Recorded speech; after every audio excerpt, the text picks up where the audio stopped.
Okay guys, I am here today doing a review on Dragon the Bruce Lee Story by Shout Factory. So this just came out this month around the time of Bruce's birthday on 4K. I'm going to go over the positive parts of this release, the negative parts, and just everything that I've noticed about this version. So this is the front cover. It's the same. I noticed that the Bruce Lee is switched in the flying kick, facing the opposite way of the normal direction. It's supposed to be the foot is supposed to be facing to the left. I don't know why they did that, but somebody pointed that out to me, and there's the back of it. Okay, and then now I'm gonna open this up and show you guys the inside of how the discs look. So there is the 4K disc right there with Jason Scott Lee on the front. Okay, and there he is on this disc. It's like pretty cool because the other releases did not have these pictures on the discs. It comes with the 4K version, which is here, and then here is the Blu Ray content, which contains the Blu Ray version of the film and bonus content. So the good side to this release was that the 4K looked pretty good. I would say that it's pretty close to the Blu Ray. I mean, if you look at the Blu Ray and you look at the 4K, right away you can't tell the difference. It's not like from Blu Ray to DVD where you can tell the difference greatly. From the Blu Ray to 4K, there's some instances that look noticeable, like certain areas where it's the lighting is darker. It looks a little bit more like black, and you can see a little bit more of the colors. Also on the 4K one, I wanted to point out that the grain in the film is almost gone. In the Blu-ray version, you can see more grain if you look at it closely. The 4K one is slightly sharper than the Blu-ray. So yeah, the 4K one does win, but it's not like totally 4K, total 4K remastering. It's just like slightly cleaned up.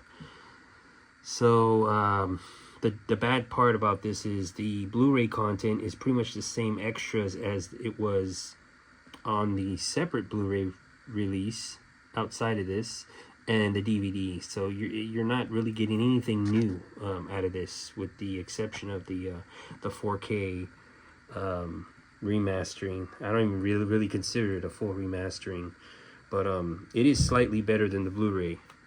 So I remember what's really special about this film is I went to see this in the theater with my mom, dad, and my sister. We all went to see this at the Sierra Theater in Milpitas, California, back in 1993.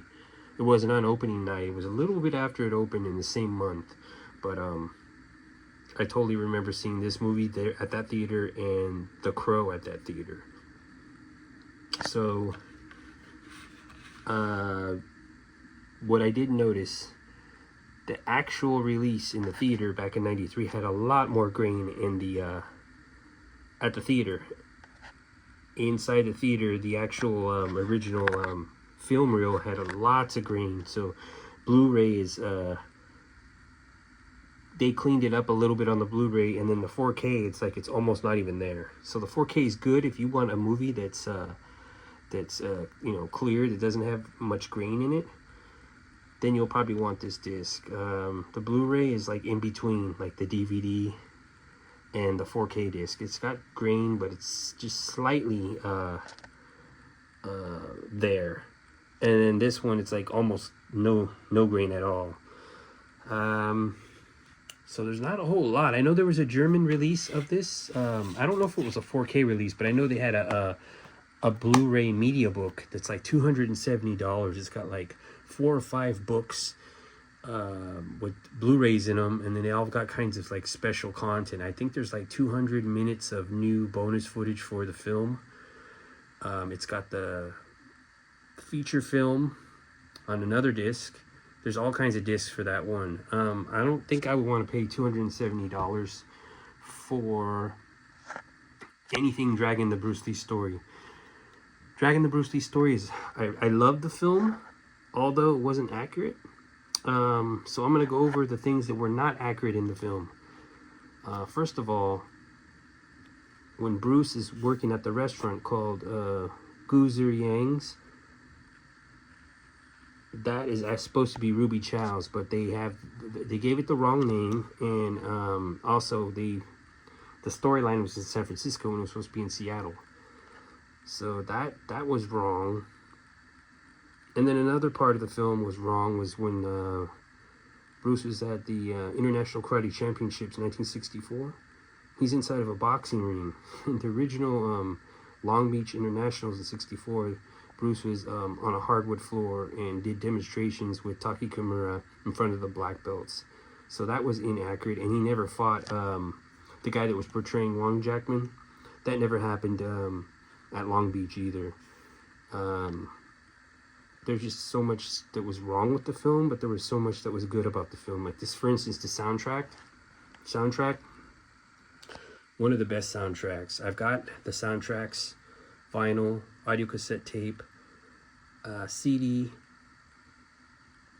I'm not a collector of Dragon the Bruce Lee memorabilia. I have the movie. I like to have the movie and the soundtracks. That's about it. I like to collect the real Bruce Lee stuff. So yeah, but as far as the film goes, there's just like a lot of things that were not accurate. What was cool about it was they show the making of the Big Boss, part of that in there, and that fight with the guy that's supposed to portray Wong Jackman's brother. That never happened at the Ice Factory either. But it's just cool that they went out of their way to put part of the Big Boss in there. They showed editing for Way of the Dragon, the New Territories fight scenes, and Bruce is inside of the editing room, and they're going over that. So they showed a little, piece of Way of the Dragon. Enter the Dragon, they show making of Enter the Dragon, and Bruce mentions in one part of the film that he was working on Game of Death. Nothing on Fist of Fury, but there's a couple references to some of his Golden Harvest films in this movie. Bruce's first student was African-American Jesse Glover, but in the film his name was Jerome Sprout, which is, not accurate. I mean, overall, I did love the movie. There's things in the movie that were good, like Bruce didn't get his back kicked. That's not how he got his back injury. And just a lot of the timeline stuff was off. Like, they showed Bruce not getting the part for Kung Fu, the TV series, which was supposed to be called The Warrior. And he gets a phone call that his dad passes away. Well, The Warrior, that happened way after his dad passed away. His dad passed away in 1965. And The Warrior was, as we know, in the early 70s. So, yeah, there's just a lot of good things about the film, like Jason Scott Lee's acting. I'm going to go out and say that not only was Jason Scott Lee's performance very, very good, like he didn't look exactly like Bruce, but from certain angles, he did a little bit. His physique did, and just certain angles of his face, he's very believable, though. He makes you feel like you're watching Bruce on screen. What I did like a lot about it was when he played Kato. I think with the mask on, he could have played Kato very well in the Green Hornet remake movie that takes place in 1966. If they were to make a modern one, he would have been good to have acted the part as Kato. He did a great job as Kato. Very believable acting as Kato. And yeah, I mean, this is not that bad of a price. It's about $32 on Amazon, and free shipping if you have a Prime membership. So yeah, the original price is around $40 for this, which is kind of high for an older movie. I mean, if they throw in some like bonus features and a lot of new content, like the German release, I think $40 would be worth it, but they just basically give you the bare minimum, and I think that they could have did better than that. They could have remastered the film a little bit better, put a little bit more color into the film, sharpness, and just eliminated all the grain. I love grain for nostalgic purposes, like that feeling from the 80s and 90s, right? But for the theater, when you watch at home and you and you're not at the theater, you want the total remastering experience, especially if you go pay all this money for a 4K player, 4K TV, 4K disc. That's the whole point, is you want to see a whole refreshed version of the film. So at home, I prefer really not seeing any of that grainy stuff in the film, just totally remastered. But when I go to the theater, that's what you go to the theater for. You go to the theater for that nostalgia feel. You go to the theater just for the whole experience. So yeah, I think they could have did more with this release, but this is it right here on 4K.